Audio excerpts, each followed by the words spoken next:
That's powerful, because in other scripts when he tells us how to pray, but here he's telling them what to pray. Hello everybody, this is Paul Neese with Torah Life Ministries. We are doing another episode of the Yeshua Said series. Yes, I look a little different here. I ran into a lawnmower. So for this episode, there's a new look and a new episode. We are up to the 26th episode. That means we did 25 episodes of the Yeshua Said series, and that's exactly what it is. What Yeshua, our Messiah, has said in the scriptures, without giving people's commentary or comments or ideas or opinions. It's what he said.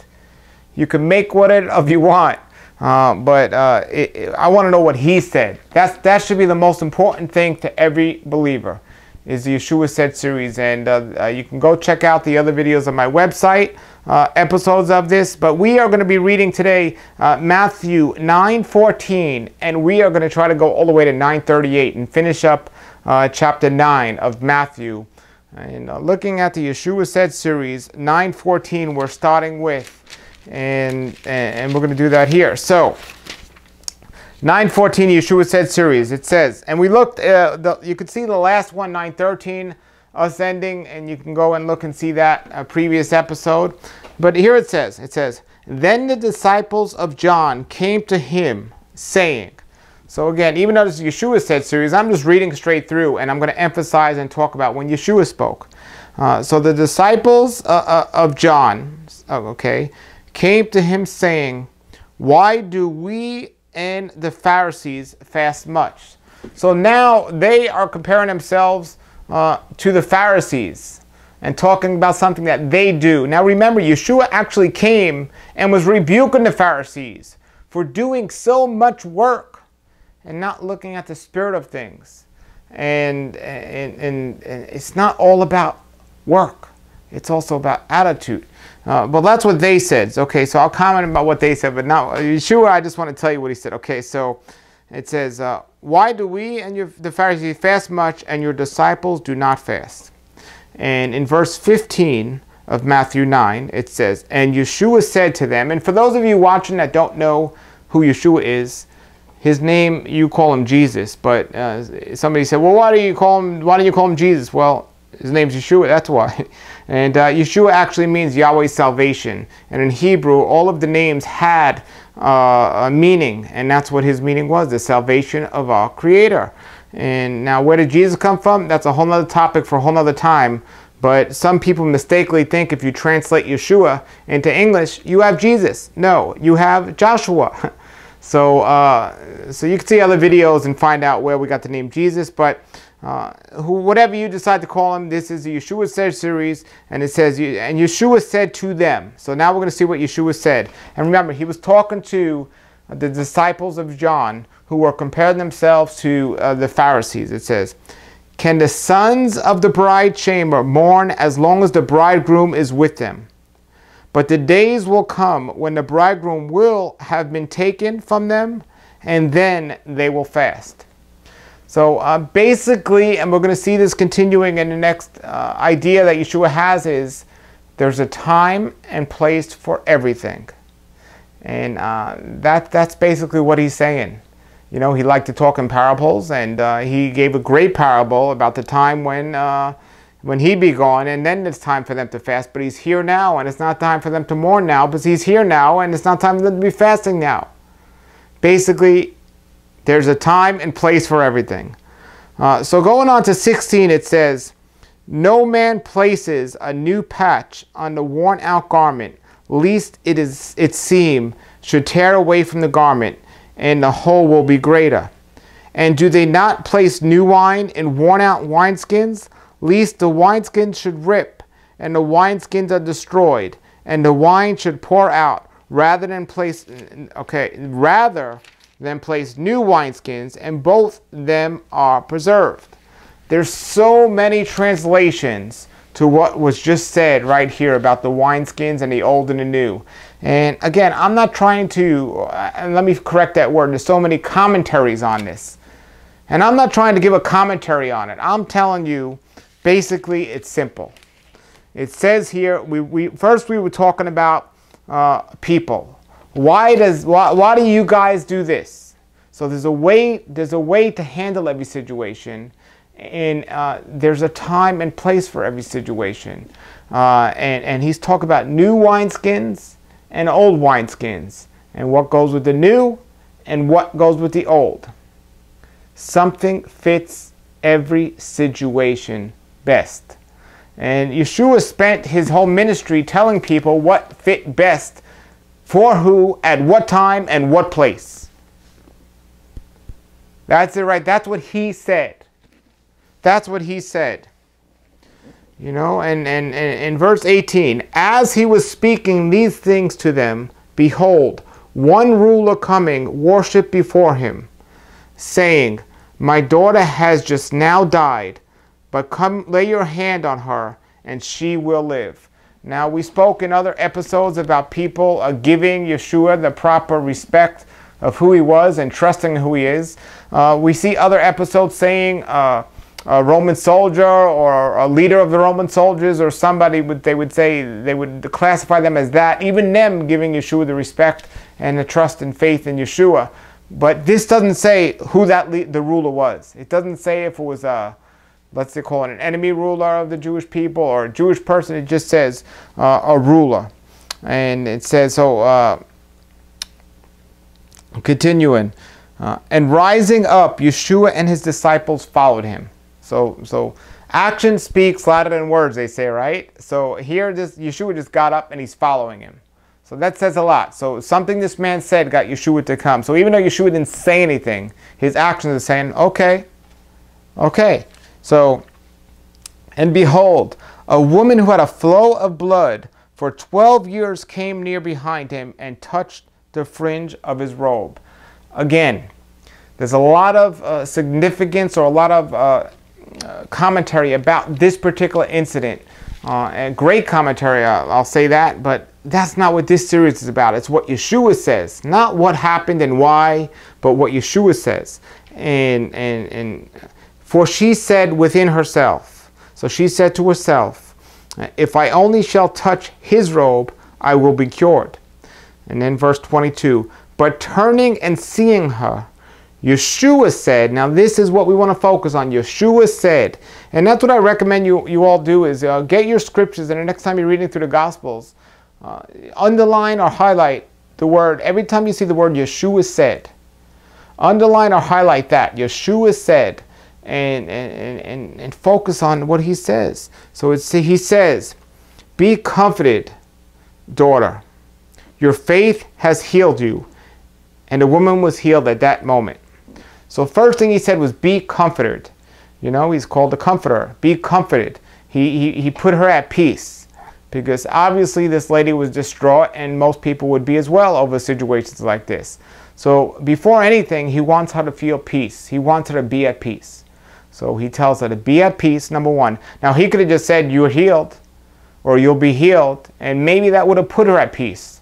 But the first thing he said, and he said this more than once, the first thing he said was, be at peace. You are healed now. Your faith has healed you. Your faith did it. And all throughout the Gospels, all throughout the Scriptures, faith in Yeshua heals. That's what we see. And he continues to walk on to go see the dead girl. And as we continue here, it says, verse 23, and Yeshua coming into the house of the ruler and seeing the flute players and the crowd causing a big commotion here, he says to them, go back, for the little girl has not died, but she sleeps. And they laugh at him. So he just got in the house and saw all these people here. It doesn't even say he saw the girl yet. But he knew exactly what was going to happen because he's Yeshua.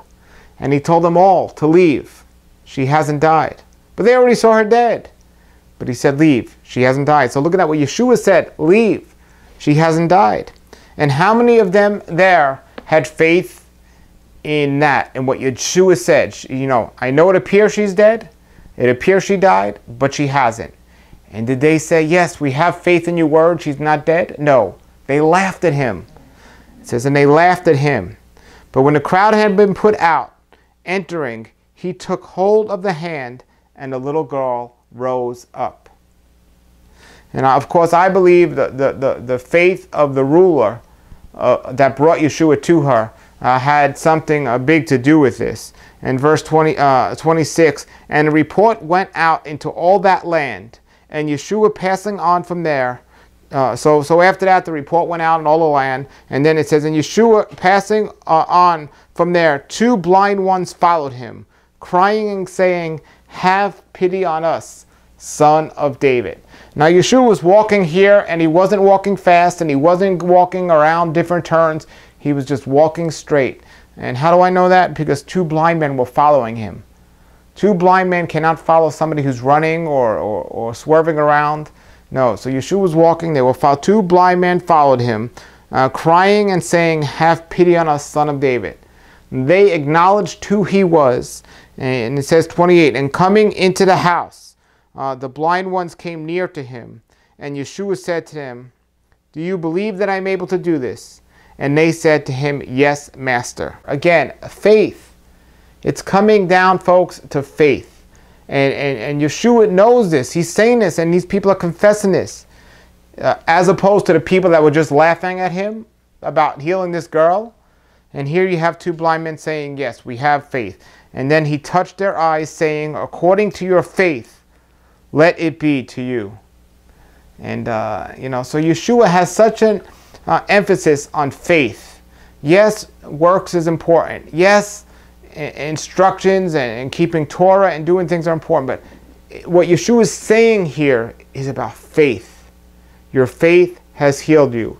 In verse 30, and their eyes were opened, and Yeshua strictly ordered them, saying, see that no man should know. So Yeshua gave them these instructions, see that no man should know. Again, there's a lot of commentary on why he said that, why he didn't want anyone to know. This video is not about the commentary. It's just saying what he said. And he said, let no man should know. But going out, they made him known in all the land. Now, they didn't listen to Yeshua.